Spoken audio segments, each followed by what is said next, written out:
Good anytime, my fuzzies, to a quick review of a game I just finished.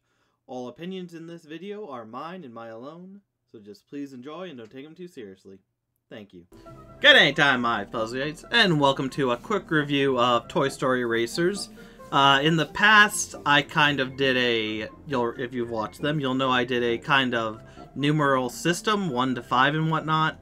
But in reflecting on that, I don't like numbering things, and a lot of games that I numbered were always up high in 5. Which, granted, a lot of the games I played are games that I really loved. So, you know, of course they're going to be highly rated because I like them a lot. So I think for this, what we're going to do is we're going to keep, like, looking into story, places, the game mechanics and whatnot. But instead of rating them, I will just simply talk about how I feel about them and what I think people, if you like it, you should play because of this and whatnot. And just talk about what kind of, you'll like it if you do this and whatnot, and give my opinion on that. I don't want to give a completionist rating or whatnot, or finish it rating and whatnot, because, you know, another YouTuber does that I enjoy, and I don't want to copy that. This isn't what that's about. I'm not doing this to copy him. It's more of a way to talk about the series that so people who don't know it can watch my quick review and kind of get a sum up of it. But without further ado, Toy Story Racers. Good anytime, my fuzzyites. So for Toy Story Racers, starting with the story, and there is literally no real story to this game, which is very weird to me, because usually there is one. Either you read about it in like the manual, or the game gives it to you. Yeah, but just reading like the back of the box, gear up for racing. The race is on for the first time ever. Join Woody, Buzz Lightyear, the gang, turbo crazy blasting remote controlled car competition through action-packed world of Toy Story. And then when you get the manual out, which usually has something, even Sonic R, which was another fine game, had in the manual that you were just going after Eggman. Just simple as that. But yeah, 12 racers, choose from 4. You see the house bonus, plus you'll unlock additional. Like, it tells you what single player is. It tells you what everything means and whatnot. And power-ups and whatnot. But yeah, there's no story whatsoever.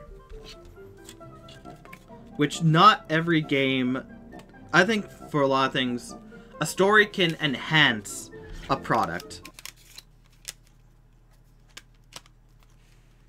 It can... Bear with me. Saddle up and let's hit it!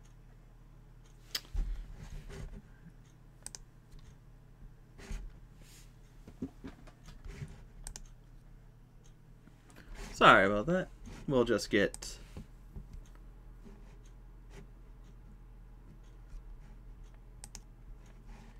You go...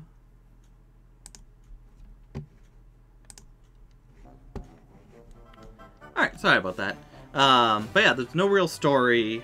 There's no real story to the game that I could find. But I guess the story is you're racing around in carts to see who's the best. So if you're looking for a game with story that can get you hooked, this isn't it. Although, like I said before, not every game needs a story. Mario Kart 8 doesn't have a story, I don't think, and whatnot, and it's a really good game. It's nice when there is a story to get you kind of enthralled in what's going on, to why these people are racing, but they're just racing to have a good time, and that's all you need sometimes. So like I said, if you want to turn off your brain game that doesn't have a story to really follow and whatnot, this is it. It's good enough. On to next, I usually do the characters. So in the characters, you have 12 characters to choose from, being Woody, Buzz, Bo Peep, and an RC car to start. Those are the 4 characters you unlock at the start, or unlocked at the start. Going through challenges, unlock more, and you get up to 12, being Rocky, Gladiator, Lenny the Binoculars, Mr. Potato Head, Ham, Slinky Dog, Babyface, and I'm missing someone. Rex. So you have 12 characters to choose from. All of them have their own Slinky Dog, who is my favorite. All of them have their own unique carts they drive in that you can't change, but they're all unique. They all basically have the same animation going back and forth, slightly different. The Slinky Dog, when he does go off ramps, you see him kind of like jiggle a bit. Whatever that would be for springs, which is neat. And they all have their own unique voice lines and reactions and whatnot, which is good. So it is a very hearty, good set of characters you can choose from, which is all basically just look-wise, but it's good when they do that.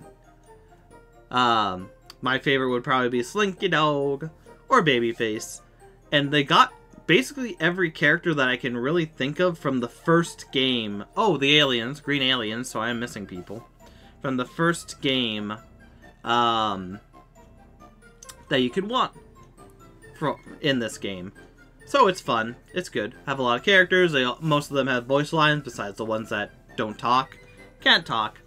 Overall, a good time.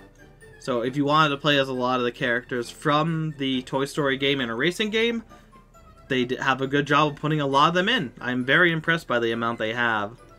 Like I said, thinking about it, there was no other real characters I could think of them adding that wouldn't really make sense. Like, there's the shark guy, but he doesn't really have arms, so I don't know how that would work. But they could have him. Other than that, the monkeys, they're more of a side thing for the on-lights. The Etch-a-Sketch is the turn-around thing, or the other things like that. So he is included. Yeah, so overall for characters, like almost every, I think all, if not almost all, every character you would want from the Toy Story movie is in this for you. And it's amazing. Great they did that. Moving on to locations. There are quite a few hardy locations, being 11 racetracks, and I think 9 battle areas. And the racetracks range from, you know, stuff you would normally think of. Sid's house. You go around... Sid's house. You go around Andy's house. There's Sid's attic. You go around the Pizza Planet restaurant. You go around the neighborhood. You go around the house at Winter. So it's a lot of normal locations you would think of. But they work beautifully here. They are beautiful. They are well done. Good tracks. Nothing ever feels samey for how you go about things. There's a pier that doesn't even... Then you go into things that weren't even in the movie remotely. Like the pier, there's a pier level where you just go around a pier. Never in any of the movies. Not even the first one. So that's completely what they made. There's a skate park, which is probably one of my favorite courses. That is there. That, again, never in the movie.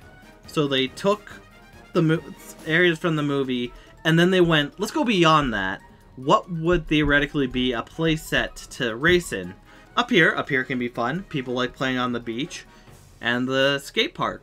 A lot of people like skating. I think at this time when this game was created, skating was a big thing, especially in games. Heck, I'm going to be playing a skating game later on sometime when it comes up. But like, and then you go into battle mode, where you have, again, areas you wouldn't think you would have. So you have the Pizza Planet arcade. What other area would you think you would have? That might be one of the only ones. The dining area for the Pizza Planet area. You have the gas station that you go to in one.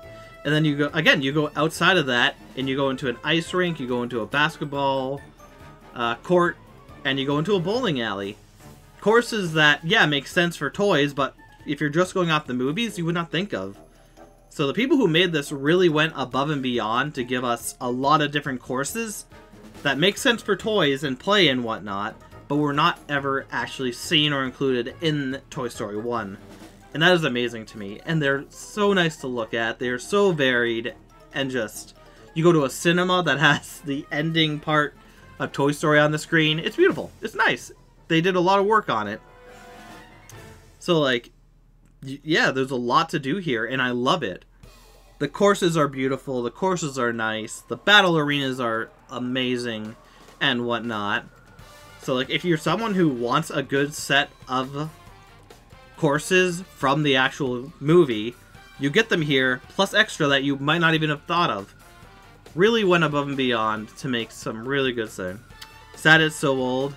Yes, the only, well, even with it being so old, it still really works well. I do wish they would remake this game, because it is one of the racer games, besides like the Mario series or Crash series, that I would go like, yeah, I would love to play this again. I would love if they made a remake. But I don't think they're ever going to. Disney has the Speed Force or Speed Storm game right now, so it's just upsetting for that. But if you have a PS1 or 2 and can play it, I highly recommend it. Mechanic of the game is, you know, it is a racing game, so you go around the track, or you fight people in smash areas using items. The items are in boxes. There are 3 colored boxes. There's the red with lightning around it, which either gives you a shock. No, there's 4. I think there's 4. We'll see. The red, yeah, 4. The red with lightning around it, which either gives you a top speed boost battery, which batteries in this are on the course, they're speed boosts, or an electrical attack, which shocks the races around you and is a direct lock-on move that locks on immediately and is really good. You have the blue boxes, which give you a giant blue top that follows along the course or a set path that can hit anything in front of it if they get in the way. Or it gives you a rocket, which shoots right ahead of you, stays in the line that you shot at, and if it hits people, it hits people. Then you have the yellow with polka dot, which either gives you the magic 8-ball, which you can throw forward, or the Pixar bouncy ball, which you can throw backwards. Both of them stay in the same line, though there is physics. Where if it's on a slant, they will start going backwards down the slant, which is nice. Or they'll bounce off the wall and whatnot. Really nice to see. Again, they put a lot more effort in this game than I ever thought they would. Or you would think they would. Making it a very competent game, especially even though it is so old. And licensed.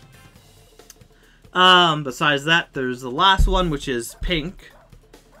Which has either a red top, which kind of follows enemies when they're beside it, and it goes either, it chooses the left side of you or the right side of you. What's that? Because this, I don't know. Left or right side of you, and it goes out. It kind of circles in an area slowly, but it can't get in people's way. And then there's a sheep that just, Bo Peep sheep that just plops down in the center of wherever you place it and stays there until hit. These boxes are randomly placed all over the course in certain areas, and they can disappear or reappear in certain times to give the game a lot more RNG factor, which is neat. Not the worst thing in the world. I do hate, there were many times in my playthrough, if you watch, where hectic, yes, very hectic, very, very hectic. But there was a lot of times in the playthrough where I'd just literally be inches away from hitting a box to get an item, and it just disappears. Which is not fair to me. I think there should be a radius around it, that if you get too close, the countdown just stops for a set period of time. But besides that, big troll, big frickin' troll. I hated it. It did it so many times. It's just not fair. But there's also a mechanic where if you're holding an item, any item, you cannot be, and you get hit by another enemy hitting you with any item, your item just disappears. So you kind of have a shield if you have any item, Whereas something like Mario Kart, it's only if you have an item behind you that would shield you, unless it gets around you, and then you're just screwed. Where this will shield you from anything at any time. The items are good and varied. I enjoy them. I just wish there was one more item that was a lock-on. Like the rocket would be good if it was just locked onto the enemy and followed them around. Or even the top, which already goes quickly around the path. Not a huge deal for most of the time, but when you get into things like the Smash fights and whatnot, where you're trying to take out, you get a point for every person you take out. It'd be nicer if there was more lock-on weapons, just for that, at least. Because it can take a long while to, one, find some shock boxes, red boxes sometimes, and two, actually be able to use them without the person having something to block. Yeah. But overall, other mechanics. Yeah. The only thing mechanical-wise about this game that I frickin' hate is that there are 200 army men to get. And you get 1 army man per challenge. The good thing about that is there are varied, because you have the races. Then you have reverse races, where you go backwards around some tracks. You have the smash challenges, where you just try and get the most points. You have tournaments, where you try and get in first, or get the most points in the Smash tournament throughout the whole however many. There's also lap time trials, where you just try and do a lap as fast as you can before the time expires. There is the countdown trial, where you just do 1 lap in an area, but you go to multiple different areas over time. So you might have to do 1 lap in Sid's backyard, and then another lap in Sid's attic, and then the last area is Sid's house. And the time clicks down from wherever it is to try and get the fastest time possible. And then there's also the survival race, which it's just win the race, but if you get hit by anything without being shielded, you'll be taken out of the race. And then on top of that, there's also the super survival race, where you have to take out every other racer and then cross the finish line within the time limit. Besides just the racing and fighting ones, there's also the collectathon, where there are the collecting thing, which is there's clowns in the area, either one of the battle maps or racetrack maps, where you just have to get the clowns before time runs out. And then there's also a target test, where you have to hit the targets, 5 of them, 5 clowns, 5 targets, before the time runs out. So, with all these different modes, they do add good variety. Just 200 is a lot. It is way too much. And it took me about 11 to 12 hours to get through everything.